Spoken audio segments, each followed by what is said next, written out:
Voilà. Bonjour, j'espère que vous allez bien. Chose dit, chose faite. Ok, nous voulons maintenant passer à la première partie de notre projet qui est intitulé Création du projet. Pour ce faire, ceux qui ont l'icône au niveau du bureau, ils n'ont qu'à cliquer, il a double-cliquer sur l'icône et ça va passer. Et pour les autres, vous devez tout simplement taper à la recherche, vous écrivez Windev, vous allez voir, Windev sera là et c'est à vous le choix si vous voulez vous démarrer au bureau ou soit vous démarrer comme vous voulez. Maintenant, moi, je démarre au bureau. Je double-clique sur l'icône Windev 1, ça va, ça se lance. On patiente un peu. On nous demande de se loguer ou soit de s'authentifier, identification. Vous mettez votre mot de passe. Moi, je mets le mien. Qu'est-ce que j'écris? Je mets le mien. Voilà. Et ça passe. On patiente un peu. Bon, ça peut durer, hein, ça dépend de la machine. Voilà, nous sommes là. Maintenant, l'idée, c'est de créer un projet. Pour créer un projet, on a qu'à cliquer sur création du projet. Vous voyez la fenêtre qui nous souhaite bienvenue dans Windows 20. On nous dit, on a la possibilité de créer un projet. On a la possibilité d'ouvrir un projet si on avait déjà un projet en préalable, en amont. On a la possibilité d'ouvrir un exemple de projet. Ici, ce sont des projets conçus par les développeurs de PCsoft, de l'outil Windev. C'est déjà pré-codé, déjà au finish. Il y a plusieurs exemples, ça dépend de votre gestion, vous pouvez chercher. Et la dernière icône, c'est pour cours d'auto-formation. Si vous cliquez ici, on va vous proposer soit vous faites, vous suivez les cours en ligne ou soit en local. Voilà, nous ne sommes pas là. Je clique sur créer un projet. Pour créer un projet, je clique sur créer un projet. On me dit, vous voulez créer un projet, oui. Maintenant, quelle est l'idée ou soit l'objectif que vous visez? Créer une application Windows ou Linux? Créer une application Windows Play Store? Soit vous voulez créer les web services, une bibliothèque, soit les patterns RAD. Tout ça, je vais y revenir dans d'autres formations, dans la prochaine vidéo, dans la prochaine formation, bien sûr. Et si vous voulez créer des services Windows ou soit Linux, soit des applications Java, soit des composants externes, soit un ensembleur qui porte les frameworks .NET de Microsoft, ou soit vous créez des plans d'action. Bon, nous ne sommes pas là. Je vais créer une application qui fonctionnera sur Windows ou soit sur Linux. Je clique là-dessus. Je patiente. Vous allez voir avec moi, il y a plusieurs étapes. Il y a la première, deuxième, troisième, quatrième, cinquième, sixième, jusqu'à septième étape pour créer un projet. Voilà. On me dit description, information générale, nom du projet.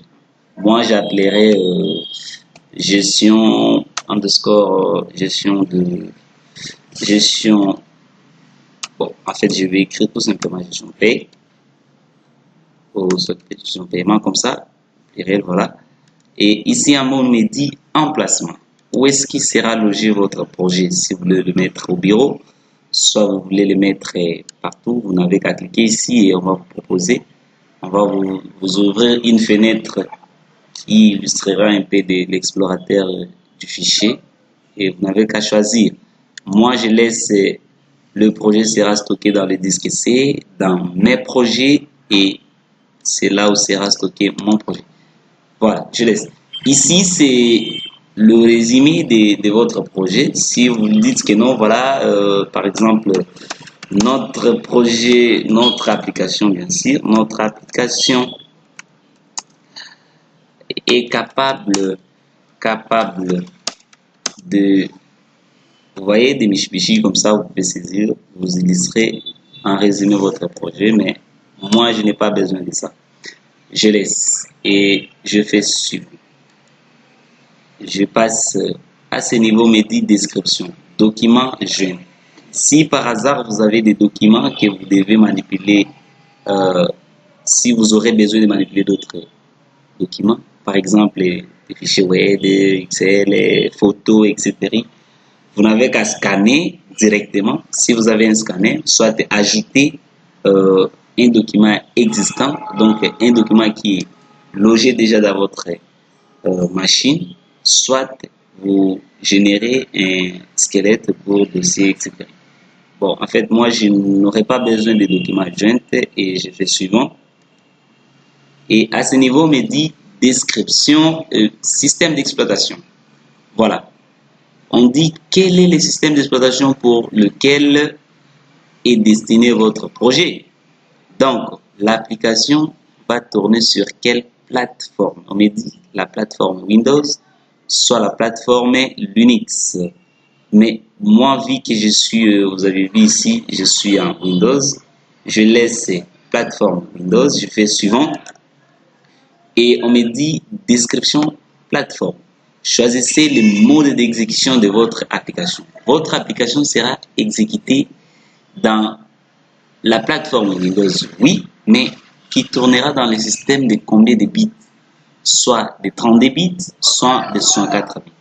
Une chose très importante, regardez avec moi, on a dit exécutable. Si je regarde l'exécutable Windows 32 bits, on me dit exécutable Windows fonctionnant sur les plateformes 32 bits et 64 bits. Donc, si je choisis cette option, notre application va fonctionner sur 32 bits et 64 bits, mais qui est totalement différent avec ce qui est ici. 64 bits, on nous dit exécutable sur Windows fonctionnera sur les plateformes 64 bits uniquement, ce qui est déconseillé parce que vous pouvez créer une application et donner l'option de tourner sur 32 et 64 bits. Je vous conseillerais de le mettre à 32, mais si vous voulez, vous pouvez mettre 64 bits, mais ça ne cause pas vraiment de différence, mais de préférence, c'est laisser 32 bits qui vous offre des possibilités d'installer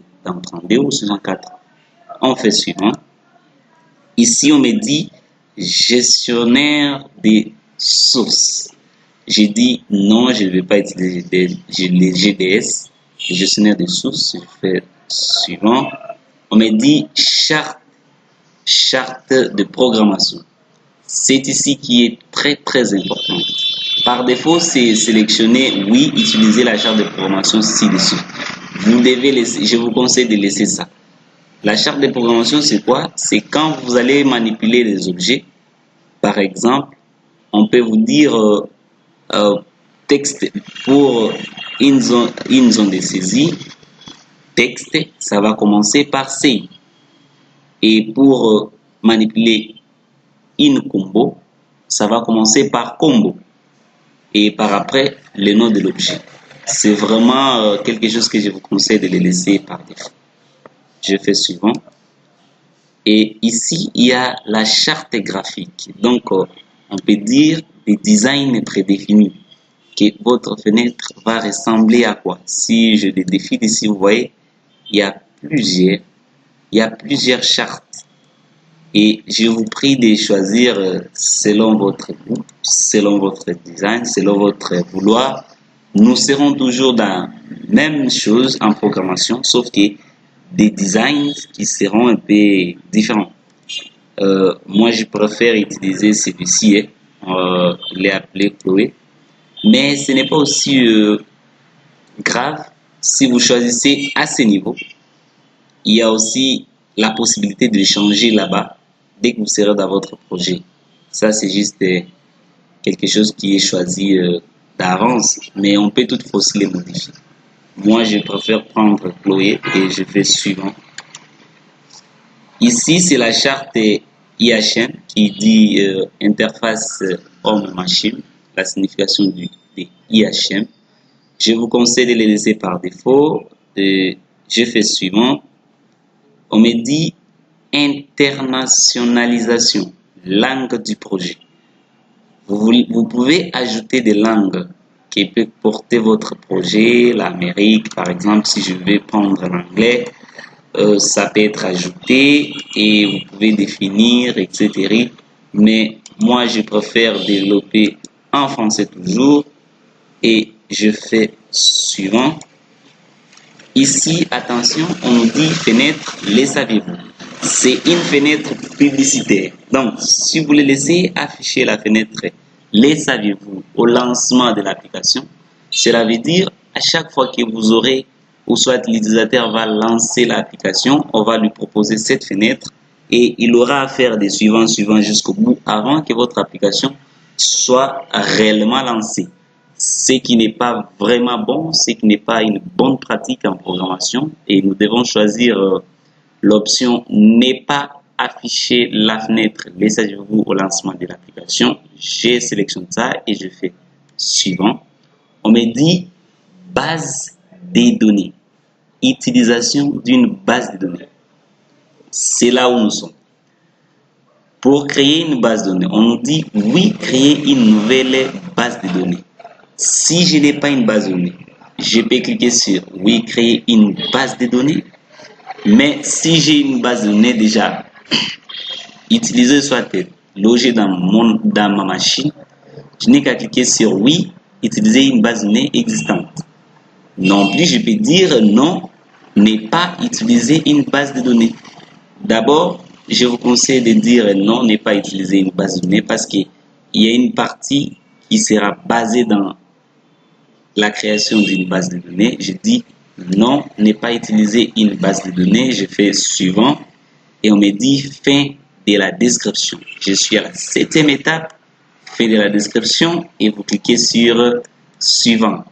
Chers programmeurs, chers téléspectateurs, bien sûr, si vous êtes déjà à ce niveau, je fais fermer, si vous êtes déjà à ce niveau, voyez, votre projet a été créé avec succès et le projet porte le nom gestion de paiement. Vraiment, j'acclame et je vous donne le rendez-vous à la vidéo prochaine pour créer une base de données. Je fais ciao.